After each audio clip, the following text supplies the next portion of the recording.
Welcome to Hump Day Hangouts. This is episode 113, the episode where my mic goes crazy. So I'm going to pass things off real quick to Bradley. Everybody can go down and say hi. Bradley, if you want to go down the list, because I think I will. I'll take over because Adam's mic is not cooperating today. So hey everybody, this is Bradley Benner with Semantic Mastery. This is the Hump Day Hangouts episode 113. It's January 4th, 2017. We've got a full house on. Adam, who can't speak. We've got Chris. Hey Chris, how are you? Doing good. Happy to be here in the new year. We're gonna have a strong year. That's right. Yeah, good to have everybody on board. Hernan, how are you? Hey guys, hey everyone. It's really good to be here again. Super excited for 2017. We have a lot of stuff going on January, February. It's gonna be a hell of a year, man. So I'm excited. And last but not least, our mad scientist, Marco. Hey, what's up, Marco? Hey, man, what's going on? Trying to deal with this stinking volcano. Oh, yeah, it's acting up? It's been acting up since I got here. But the wind is blowing this way, and so I have ash, like, all over. Nice. Yeah, volcanic ash. People pay money to, like, take baths in that shit. You know that? Yeah, I'm going to start packaging it, man. So if anybody wants some volcanic ash, let me know. I'll mail it to you. You sell it by the kilo. Yeah, right. Kilos. Doing kilos, man. Bricks of volcanic ash. All right, guys. The only announcement we have today is, at least because Adam can't speak and he usually does all the announcements, is we got a webinar next Monday for a really cool video marketing suite or software. It's an online application. It's really like, it's kind of like Sendwire but on steroids.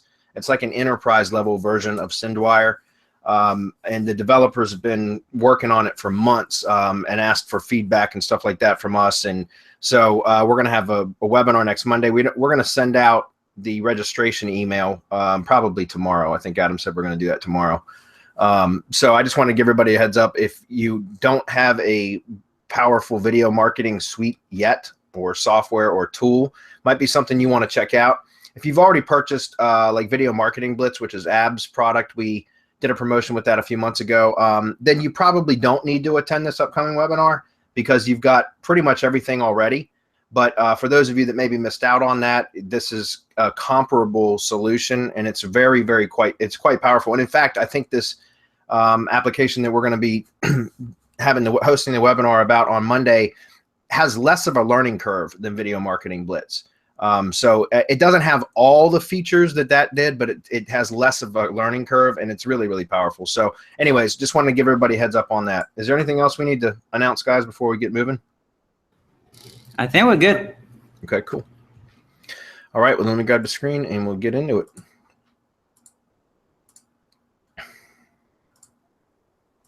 Okay, cool. We got a lot of questions on the page already, so let's try to roll through these. Also, just a quick update, guys. We have anybody that's in IFTTT SEO Academy, the update webinar number 8 is immediately following Hump Day Hangout. So be there or be square, okay? If you don't know how to get to it, go to the Facebook group and click on the events tab, and there will be a link that will take you over to the Google event page for the update webinar, all right?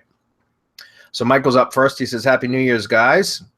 I have started using crowdsearch and wanted your opinion on a few ways I'm using it. Number one, I like random browsing on some of the searches, but with random browsing on, I get a lot of instances of 15 to 30 seconds of time on any one page. Example, 7 to 8 page views in 4 minutes. Do you use it? Yeah, sometimes, just to switch up, Michael, you know, the search activity or the browsing activity of the bot or whatever it is. I'd switch it up just so there's some randomization there. Okay. I wouldn't worry so much about that. You know, just turn it on sometimes and sometimes don't. That's all. Number two, I have a couple campaigns that start at WP or Tumblr that go to the Google Plus post page and then click on a post going to my website.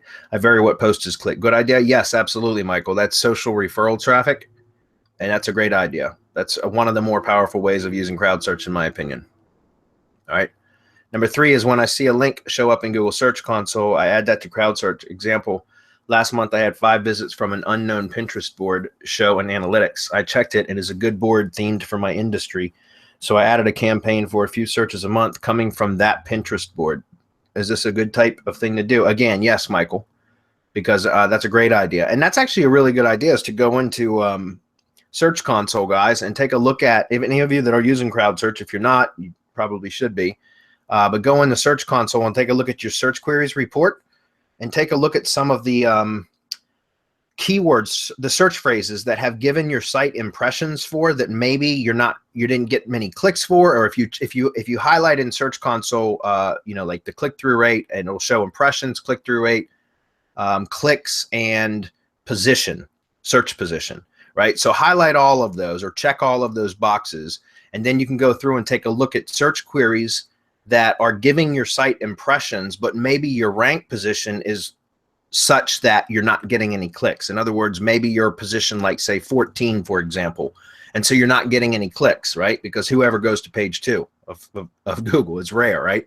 So those would be good terms to actually set up some crowd search campaigns. Be very, very conservative on that stuff, though, guys, because if your site's been given impressions for a certain keyword, a search phrase, and it doesn't have any clicks, and there's a history of no clicks, and then all of a sudden you have it doing click-throughs, exact match keyword plus click-through, and you have, a significant number of that, that's going to look unnatural. So I would do it really, really conservatively, okay? And then you can kind of ramp it up. But you should see a little bit of movement from that if you set it up correctly. And you could also do some of the social stuff like what you're talking about, Michael, here, some social referral traffic to that page, to the page that I'm, in the example that I'm talking about, because that'll help too. And that'll be a little bit safer than doing direct click-throughs from search, if that makes sense. So I'd mix it up and kind of add some diversification to that. Good questions though, Michael. Greg's up. I read this one earlier. I'm going to actually let Marco handle this. Guys, I can't give anybody any advice on Twitter for anything. I just don't use it very often at all.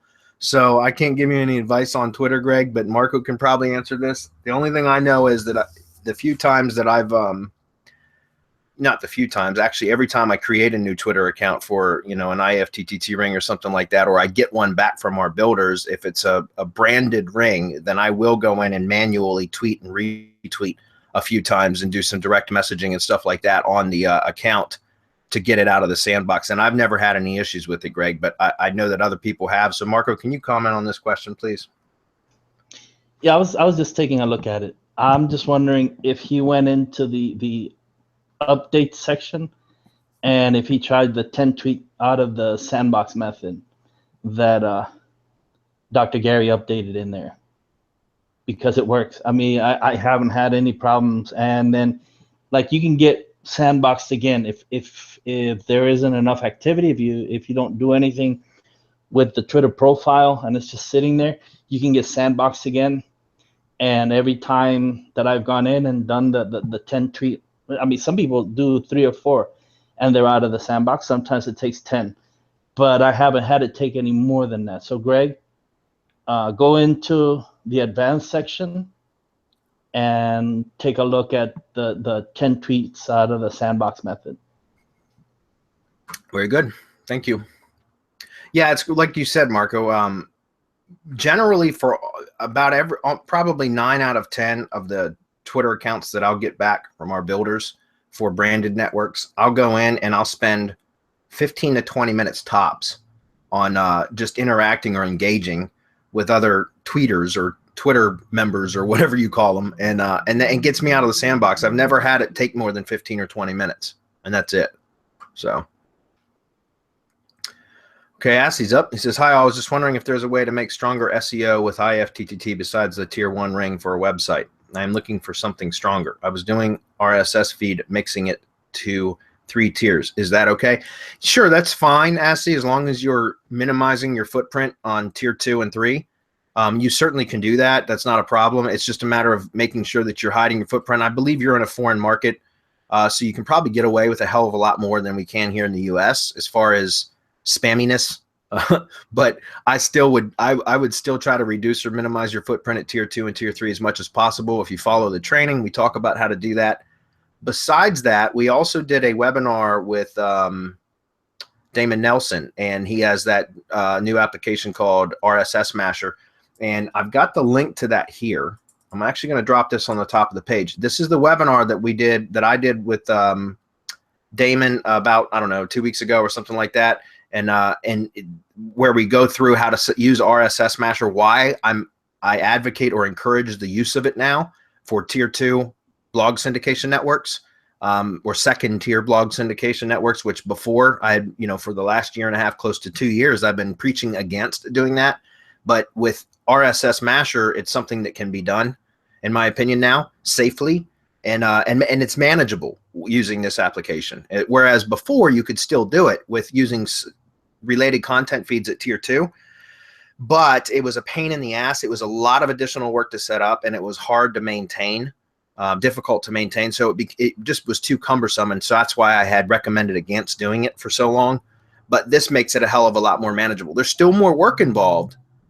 You still have to be careful what you're doing, but this makes it a lot more manageable. And so if you're using this, then you can certainly go out to tier 2 and tier 3 and reduce or minimize footprint issues. And so you should be able to get quite a bit of traction using that. The other thing that you can do is make sure, and let me just put this real quick on the page, webinar. Even if you guys aren't interested in picking up RSS Smasher, I'd still go watch that because it's pretty powerful, what you can do with some of the feeds and stuff. And by the way, there is, obviously there's a button that'll pop up when you start watching that webinar with the option to go purchase RSS Smasher. Damon's left the R backdoor special offer, pre-launch offer open for us only, or as far as I know, he's leaving it open for us. Let's put it that way until the end of this month. The end of September, January. So I would recommend if you're even considering it, that you do it sometime soon before that offer closes. Okay. The other thing that you can do is power up your tier 1 ring. Okay, you can boost that, build links to it. That's something that we recommend at all times, is to always power up that tier 1 ring and continually publish content, because that's what's going to help to theme that network and make it stronger and build more authority. The last line of his comment's pretty cool. It says, by the way, the website I did it with him got to the first and second spot in a very high competition keyword and stuck there like glue. That's awesome. From an IFTTT ring. It's great. Nice. Just to add to what you were saying, Bradley, if you're looking for something stronger SEO, you can always try vodka. I'm just kidding. But but no, the reality is that IFTTT, whenever, any project that we're starting right now has an IFTTT attached to it, no matter what, because it will equalize your link profile and make it so much natural. So you can actually start building some other kind of links. I'd like to go with links that will actually bring you traffic. That's why we're doing IFTTT, but you can go with PDF links, Web 2.0s, PBNs, if that's something that you want to do.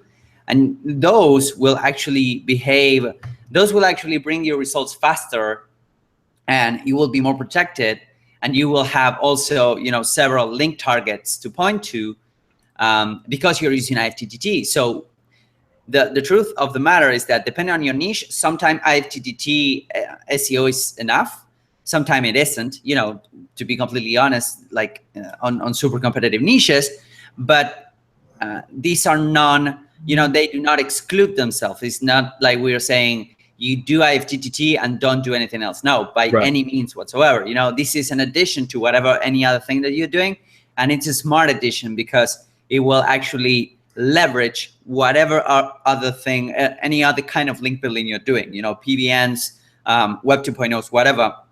It will actually help you with that to rank better and faster, Yeah, now IFTTT SEO is the foundation. It's the starting point. It's rarely the be all end all.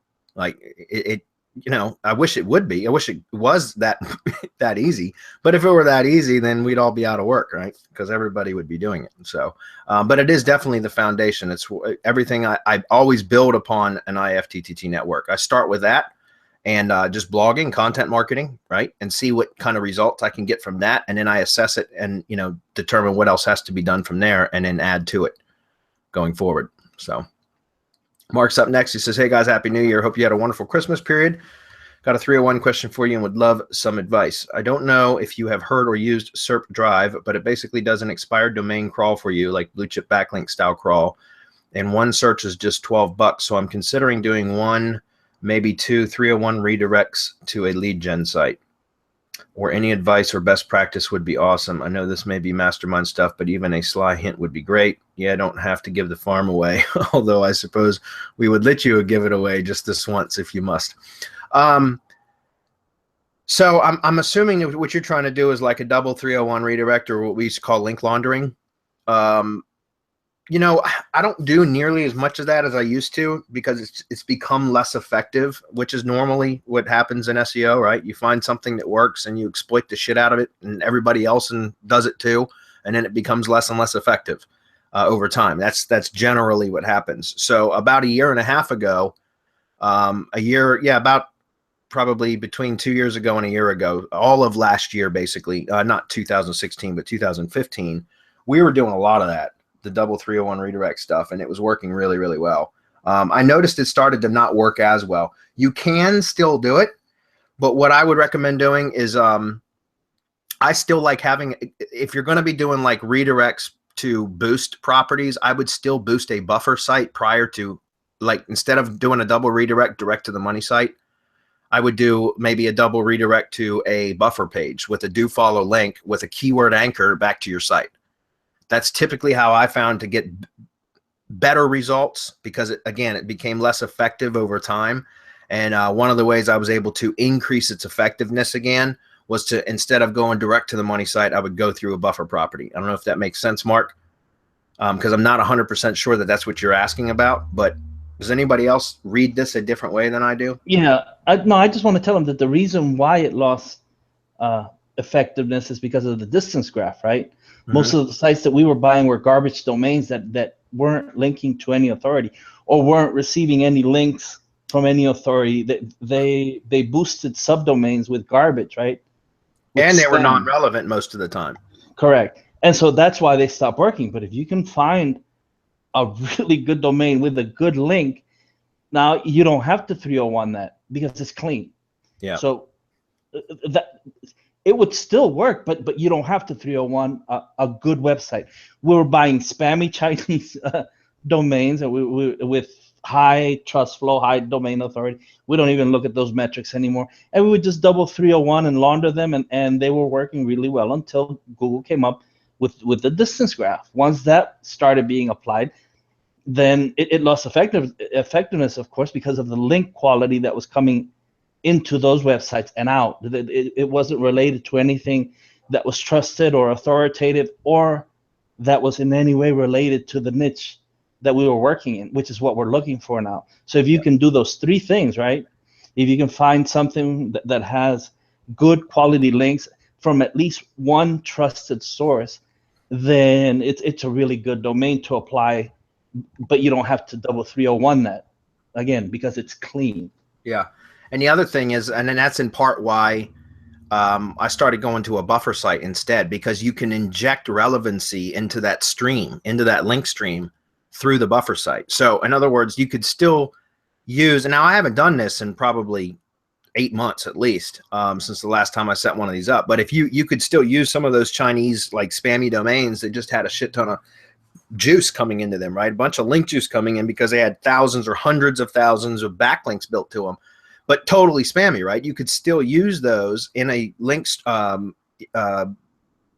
laundering stream, but I would instead of going direct to the money site, which we used to do, or to a subdomain, now I go to a buffer site, because a buffer site I could put a relevant article, right? So content that's relevant, and then use an anchor text link so that I can inject relevancy at that point into that link stream.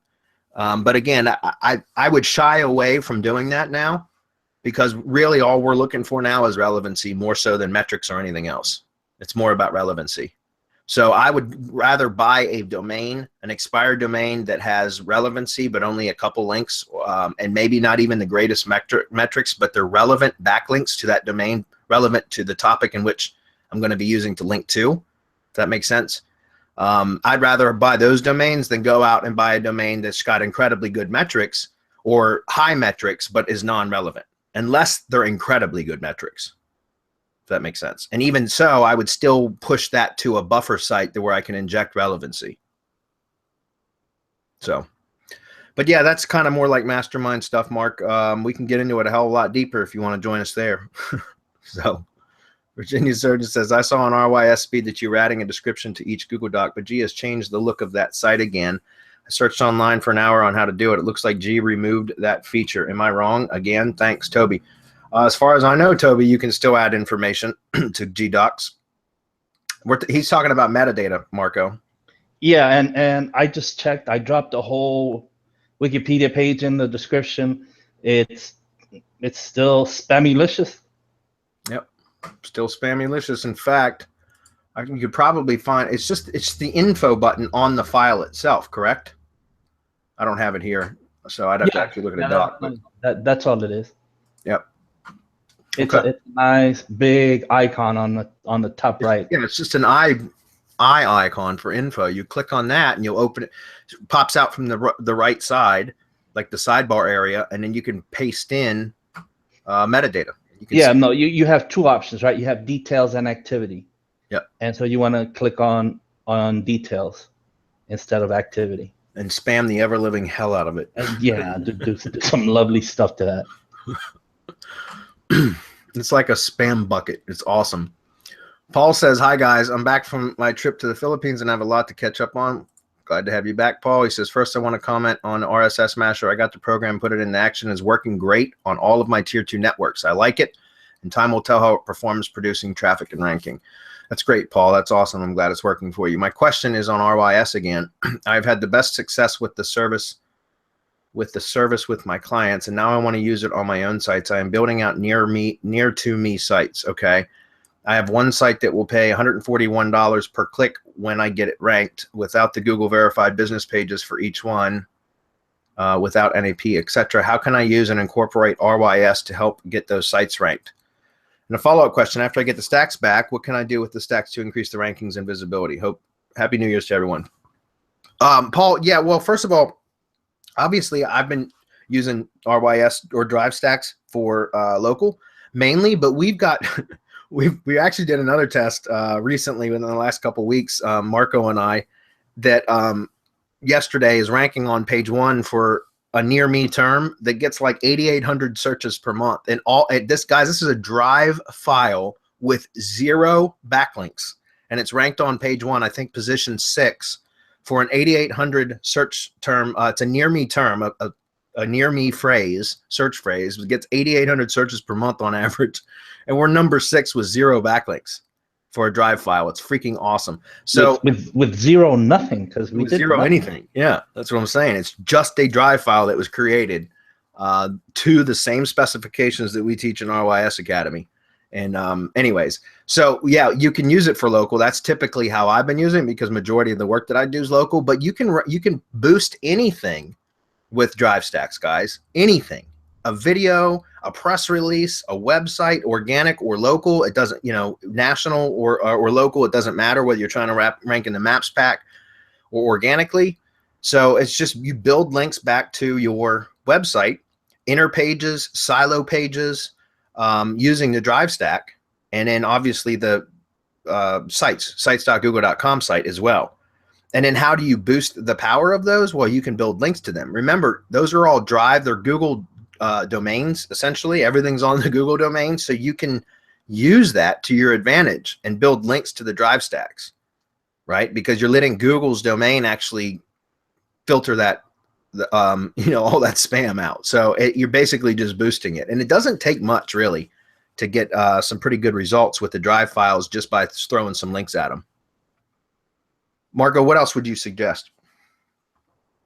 No, I think that we're, from what we've seen for near me, it's so simple that you just throw it up and it's going to pretty much rank. Yeah. And then just by adding our own link building service, you go through us and order. When you order the stack, order the link building. It'll get dripped out anyway, right? It doesn't get hammered all at once. And that should be enough. But I mean, there's other things that he could do with it. He could buy crowd search, a couple of crowd search, PBNs, There's a bunch of things that you can do if it doesn't work. You could buy a couple of domains with blue chip backlinks and push them into the stack and out to wherever you want it to go. But the stuff inside the stack ranks anyway. That's right. And that's the thing. Think about this, Paul. You can take a goo.gl short URL, right? And link from inside a drives file to your money site. And then set up like crowdsearch, for example, some search CT spam, right? Click-through spam campaigns to search for the drive files. Put a hashtag or something in the file and use that as part of the search phrase, so that you can crowdsearch will quickly identify the file and click on it, and then click your goo.gl short URL that goes back that goes to your landing page or your website, if that makes sense. Because what you're doing is you're with the goo.gl short URL, you're injecting Google Analytics into the link, like right into the link stream. So you're allowing Google to see where traffic's coming from and activity. And so you can do that with the drive files, so that you're basically telling Google, hey, I found this drive file in search results and clicked on it through to the money site or to this website over here. And those are strong ranking signals. Okay, so that's something that you could do as well. Very powerful. And that'll help your drive files to rank too, by the way. All right. This person's next. Hi, guys. I have a question about content curation. Is it okay to give opinion on non-English site and local language and English attribution? I imagine so. I'll let Marco and Hernan comment on that, but I can't imagine why that would be a problem. I defer to Hernan on this one because I don't know. Yeah, that's actually a good question. Let me check it out, because wow. This guy's the winner. We got to give him a prize for stumping us. Yeah, right. It hasn't happened before. A non-English site in local language and English attribution. But I'm not fully understanding the question. Like, hold on. I have a question about content. Okay, so he wants to give his opinion, but it's a non-English site in whatever his local language is. But he wants to add English attribution. Is that okay? Oh, yeah. Okay, yeah, I get it now. Okay, so what you were doing would be to grab English news, right, and put your opinion, and then back to the English to the English side. Is that what he's saying? Like linking back to the English? So. Okay. So. Well, to be honest, I haven't do it. Like I haven't done it before, because I think that you should have plenty of information and news on your native language. That's my opinion, anyways. I can't imagine if it's the same topic though. I can't imagine. I don't know. Maybe I've never tested it either. So this is purely based on assumption, or this is purely speculation. But I can't imagine, as long as it's the same topic, I imagine Google understands that it's topically relevant, even if it's different languages, right? Well, yes and not, because what I found out is that even if you're, the reality is that that's why doing SEO in other languages is so easy, because the grammar and the syntax and everything that has to do with language recognition in English is so advanced that, when you are a company like Google, for example, and you need to invest your resources and your people, of course you will invest it in English, and you will need like grammar people and language, whatever.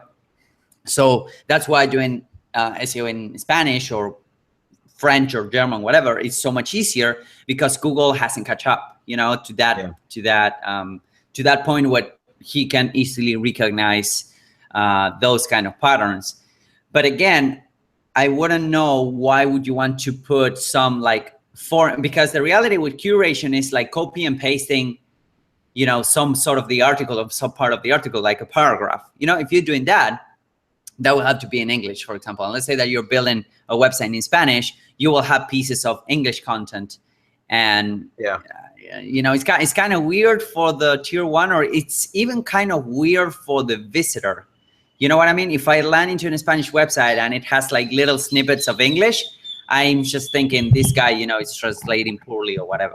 So it's kind of weird from the visitor point of view. So if you cannot find any kind of news, maybe you're in a really specific niche. I don't know. I haven't done it, you know. So I can advise. I can only advise on the perspective of somebody that lands into that lands on a website and, you know, happens to find content in various languages. You know, that would be my only advice. Yeah, the only, I mean, I would just assume it's probably he's having trouble finding whatever particular topic he's curating about, finding content in, I guess, his native language, and that's why he's asking about that. And from a strictly SEO standpoint, again, us based purely on speculation, but I would imagine that it would still be, it would still work.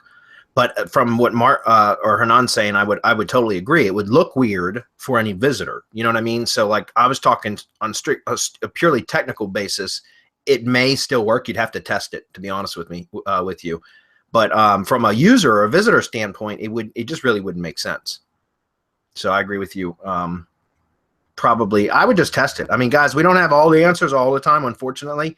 Generally, if we don't have an answer, what we do is go set up a test, which is something that you can do as well. If we have the answer, we'll share it. But if we don't, then we generally will set up a test, and that's something that you guys can do as well, and we encourage that. The advice that I would give him is that if you're not doing English, it's not really that complicated, because as Hernan said, Google will invest resources in where most of the money is, which is English language, and then where it's really highly spammed. And so, you know, I don't know what language he's working in or what niche or whatever, but I would say, man, don't even sweat it. Yeah. IFTTT. Oh crap! I don't know if I should give this away. I'm getting 40 to 50,000 visitors a month on a website where all I do is copy paste a Wikipedia page, but I push it through Google Translate, because if Google says that this is the proper translation, then it should work regardless whether it's legible to a human being. And so I'll take the page and I'll translate it to the foreign language that I'm targeting, and I'll just use the Wikipedia translation, and it works like gangbusters, man. I don't know, I'm at about 40,000 visitors a month just from that. Literally copy paste into Google Translate. Nice. That's how easy it is in foreign language. I see an application in the works, a software app, the Google Translate plugin or something, you know, that just automatically copies in foreign language niches. That would work well. Brian's up next. He says, do you guys do any video spinning?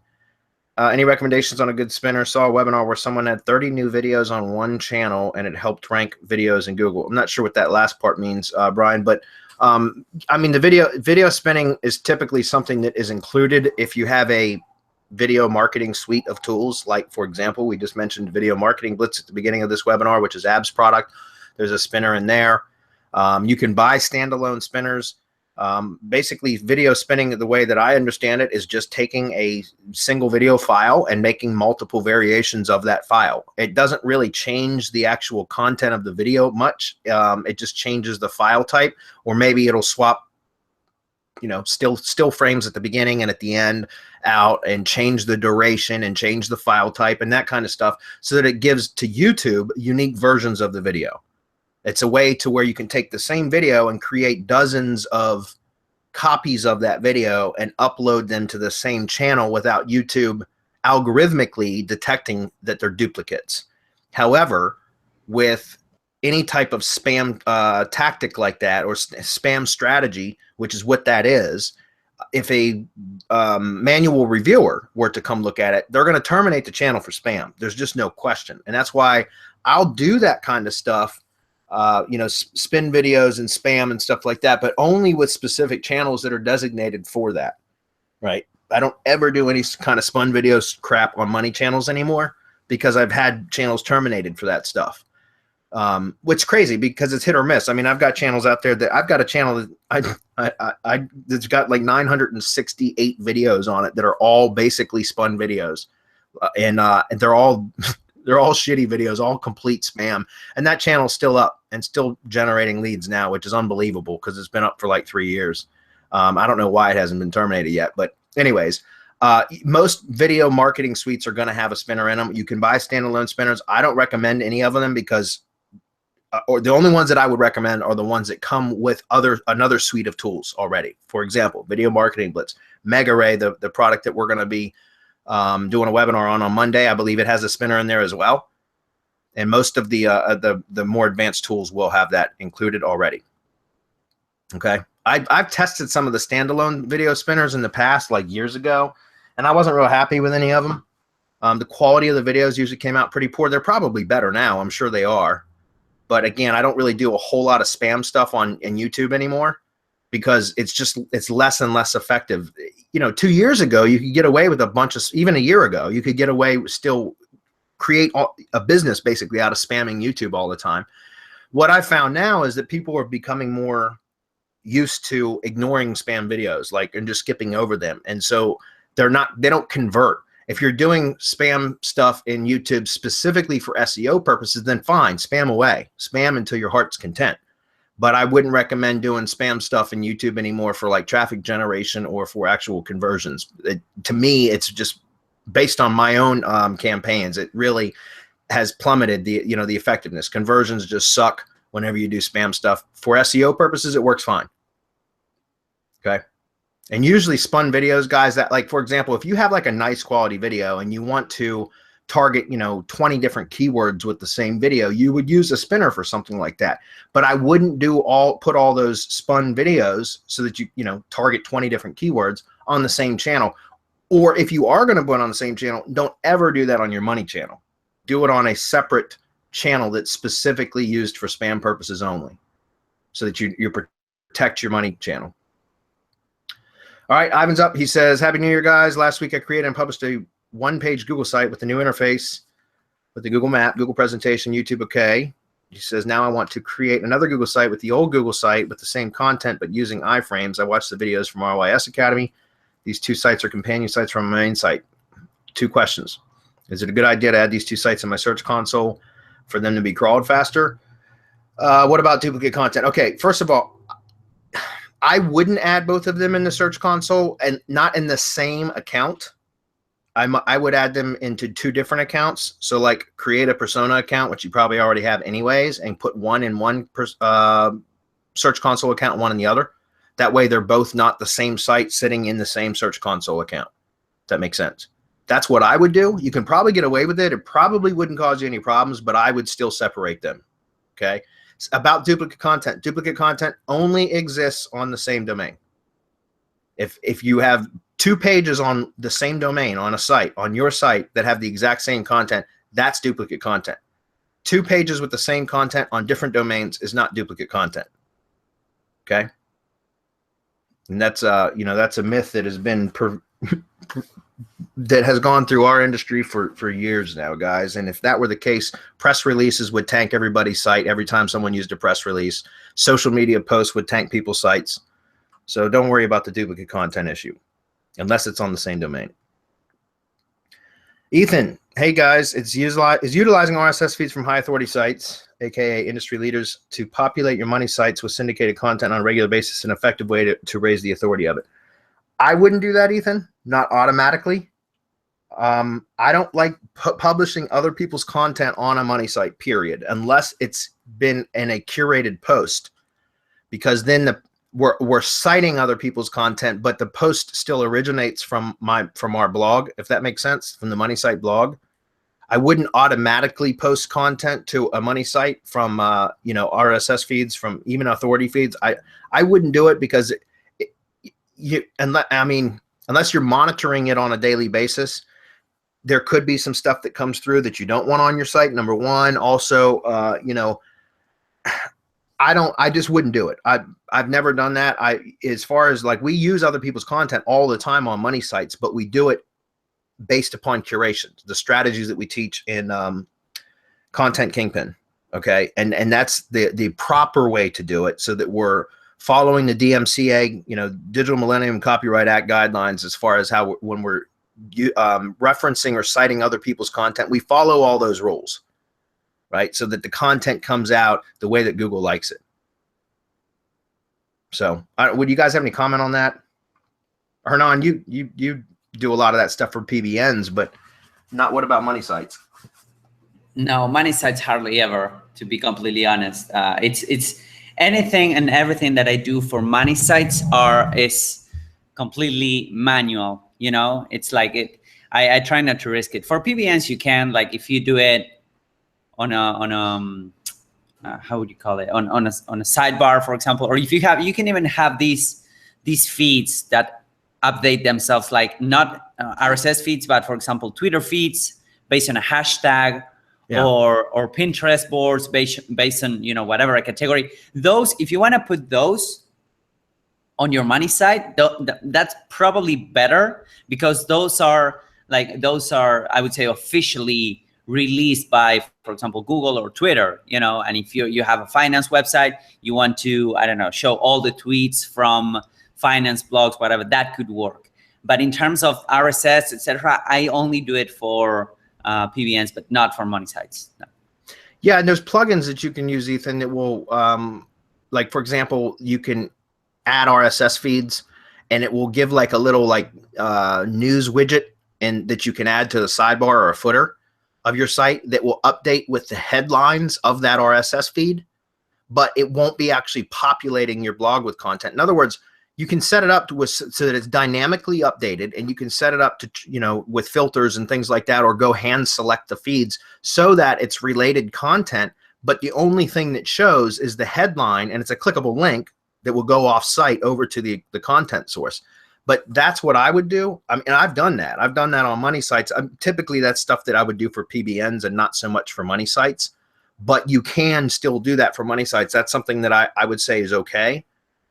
Because then you're not actually publishing content to your blog that's from other sources. You're just showing headlines in a widget, like a sidebar or a footer widget, which again, that activity is dynamically updated. It will still keep the bots crawling your site, but it won't be republished content that's just straight copied content from somebody else's site, if that makes sense.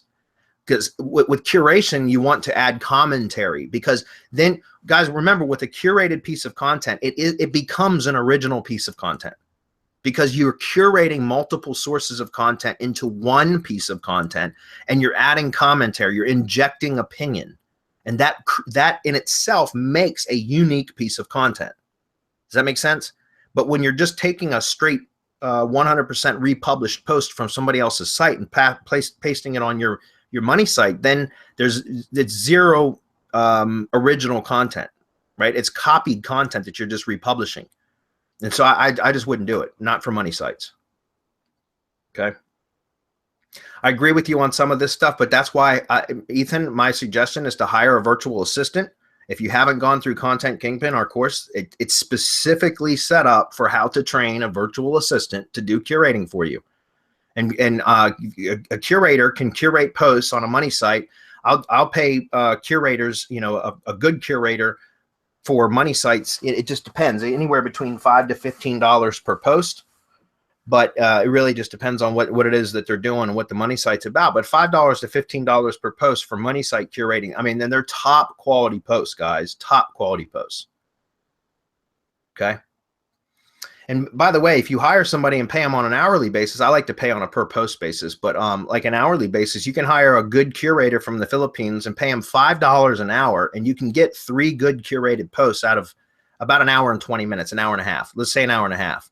So for $7.50, you can get 3 really good curated posts.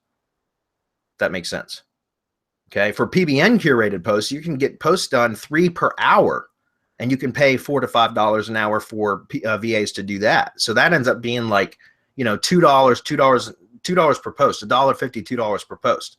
And that content's a hell of a lot better than buying that shit content from content farms that's just spun garbage. Okay. All right, Ethan's up next. Hey, again, I have another question, this time about on-page optimization. For years, I was told the best strategy is to try to rank for a topic rather than just a few keywords. However, I'm frequently seeing high-ranking pages in the SERPs that are very targeted for just a few keywords, especially in the URL structure. More specifically, I'm noticing sites with the exact match of the main keyword in the URL structure ranking very well. For example, when searching the keyword small business loans, sites with the URL structure example.com small business loans. How do you guys structure your URLs? Do you only put the main keyword you're targeting in there, or do you add in additional relevant keywords? Okay, we've talked about this a lot on Hump Day Hangouts and all the other webinars that we do, but the way that it has been for the last few years has been the four main things that the bots look at when they come to crawl the page, Googlebot especially, is the SEO title, the URL, the page title, which is the H1 tag, and then the meta description. Those are the first four things. They're in the header, guys. So Google looks at those first. And so typically I will only put the exact match keyword in the SEO title. That's the meta title, right? That shows in the search results. That's where I put it. That is the most effective place to put an exact match keyword.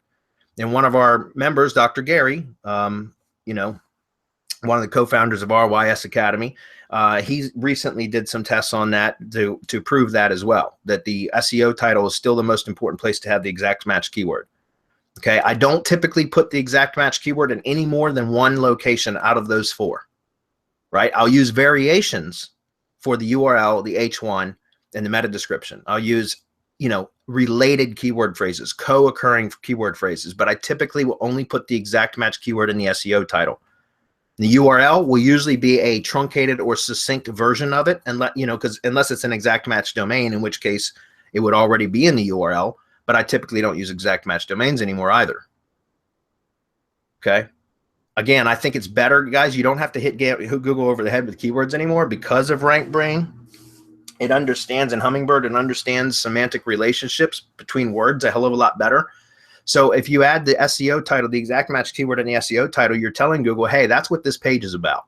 So then you can basically sprinkle throughout the rest of the content, or in those other three locations, the URL, page title or H1 title, and in the meta description, variations of that keyword to kind of reinforce it. That's how I do it, Ethan. And the reason I say that is because it's been working for me for about the last two and a half years really well. And I don't see how if you're only putting the exact match keyword in one of those four locations, how could you ever get penalized for on-page SEO for over optimization, if that makes sense? You can still get penalized for off-page shit, no doubt. But how could your page ever be penalized with a Panda penalty if you're only put the exact match keyword in one location out of those four? I mean, you still have it in the content, but you don't need to hit Google over the head with, you know, keyword density doesn't need to be near as high as it used to be either, right? Wow, we've had a ton of questions and we still got a lot to go through, so we're gonna keep rolling. You guys, anybody want to comment on that, or was that good enough?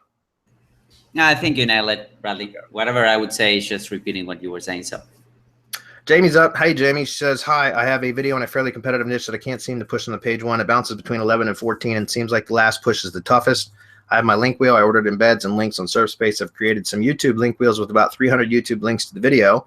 I've run some PBN and Web 2s to the video. By the way, I have keyword optimized both the video and the channel. A crowd search running 7 views per month to it. Any thoughts on what else I can do to push it over the top? Thanks. Okay, number one for videos, you can go a lot more aggressive with views if you're using crowd search. Second of all, I would set up some referral traffic campaigns using crowd search to the video, particularly through a goo.gl short link so that you can inject analytics into that link stream, which is what I talked about earlier in this Hump Day Hangout. Okay, the other thing is, remember, Jamie, there are just some keyword phrases that Google will damn near refuse to rank a video for on page one.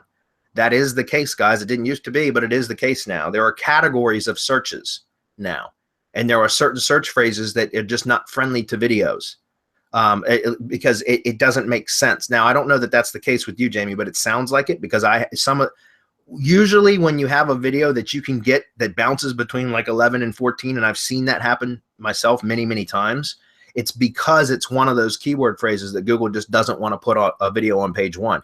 And a lot of the times, for example, real estate terms, a lot of like real estate, like lead gen terms for, not for like house listings, but for like realtors in cities and stuff like that. Those are, or real estate agent plus city name and stuff like that. Those are really tough terms to rank videos for. And I've fought like tooth and nail to get them to rank on page one before. And typically once I get them to page one, they don't stick anyways. They'll bounce right back after just a few days to page two, no matter what. So I've learned to just not target those types of keywords when I have that much of a difficulty ranking it. Then I look for other variations of the keyword that I can rank. Okay. I would also ask her, has she ever just left it alone Has she ever just let it sit? Because it seems like she's been doing a whole bunch of stuff to it. Has she ever just let it sit for, I don't know, 6, 8 weeks and see what happens? So boost your crowd search views. And the other thing, Jamie, you can do is set up some YouTube ads. Set up an AdWords campaign. Give it $1 or $1 a day budget. That's $30 a month, or $2 a day, $60 a month, right? And set up some video ad campaigns, because that oftentimes will give that last push that it needs to get to page 1. I've experienced that many times over the last 2 years. That's kind of like one of the tricks I keep up my sleeve for whenever SEO just isn't working for a particular video, is you set up, and I talked about this, I think, last Hump Day Hangout, because Brian Lichtig, I remember he had the question specifically about that. But if you set up, like if it's local, I don't know that it's local, but if it is local, you can set up targeting with the geographic, location targeting, to where you don't even have to get keywords specific on it, because all you're looking to do is get clicks to the video from local IPs.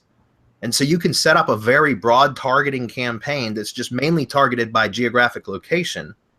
For example, you can use affinity audience targeting or topic targeting. You don't even need to use keyword targeting. Just use topic or affinity audience targeting, and set up a local campaign set to geographic location. If it's a local video, which I'm assuming it is, but maybe it's not. If it's a national thing, well, then I would still set, by country, right? So target US, but then I would go a little bit more narrow in my my other targeting options. But for local, go broad in your audience targeting, but specific in your geographic targeting, and just start getting local IP clicks to that video. It's going to make a huge difference. That's something that can't really do with crowd search. You can to a point, but not like you can when you're paying Google. Remember, when you're paying AdWords when you're using YouTube ads, you're paying Google for engagement, right? You're paying Google for engagement signals, and they'll provide them to you. All right. We got one more, and we're going to have to wrap it up. Yeah, just to add, Bradley, real quick. I don't know if you have even tested Video Powerhouse, Jamie, for your video. If you haven't, and if you're interested in testing it, just write us a support ticket, because maybe we can make a case study of sorts, and we can get you sorted out with Video Powerhouse. So this would actually be a good case study. So just write us to support@semanticmastery.com. Just hit us up, and maybe we can help you with Video Powerhouse and turning this into a potential case study, if that's something that you want to do too. Yeah. Okay, Lori's up, and then we got to wrap it up, guys. The IFTTT SEO update webinar starts in about 8 minutes. So this will be the last one. Lori says, Happy New Year to everyone. I'm creating a tier 1 branded ring for a new client. When I set up the YouTube channel, it let me choose use business or other name to create a G+ page. However, when I set up a buffer account and tried to connect that page, it said there wasn't one, but click here to create one. So I did that, but now when I click my accounts, it shows I have 2 branded pages. Any thoughts? Is it bad to have 2 branded pages? If so, which one should I link other accounts to? I'm using a persona name behind the accounts, but using the business brand for logo, cover pictures, etc. Well, Lori, what I would do, I'm not sure why Buffer gave you an issue. Sometimes when that kind of stuff happens, it can be like a cache issue with your browser. I know that sounds weird, but it oftentimes some weird shit can happen with that. So like in that case, maybe I would have tried to close that browser down, you run CCleaner, clear cache and cookies, all of that, and then log back, open the browser, log back into Buffer and that Google account and try a second time. I know that's past where you're at now anyways, but what I'm saying is that's what I would have done initially, instead of creating a new page when you had already created a page, right? Because now you've got 2 pages. Yeah, I would delete one of those pages, which you can do as the page owner.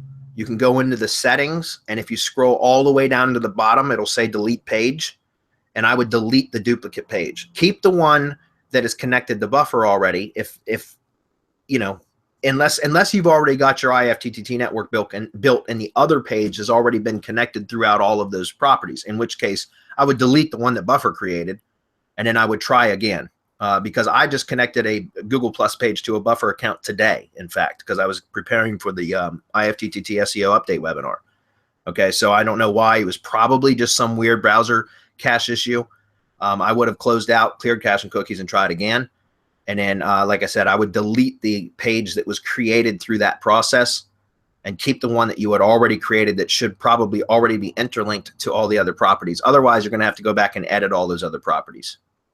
Okay. But yeah, just go through, find that one, which one is the duplicate, and then go to the settings as the page owner, go to the settings, scroll all the way down to the bottom, and there will be a delete page button.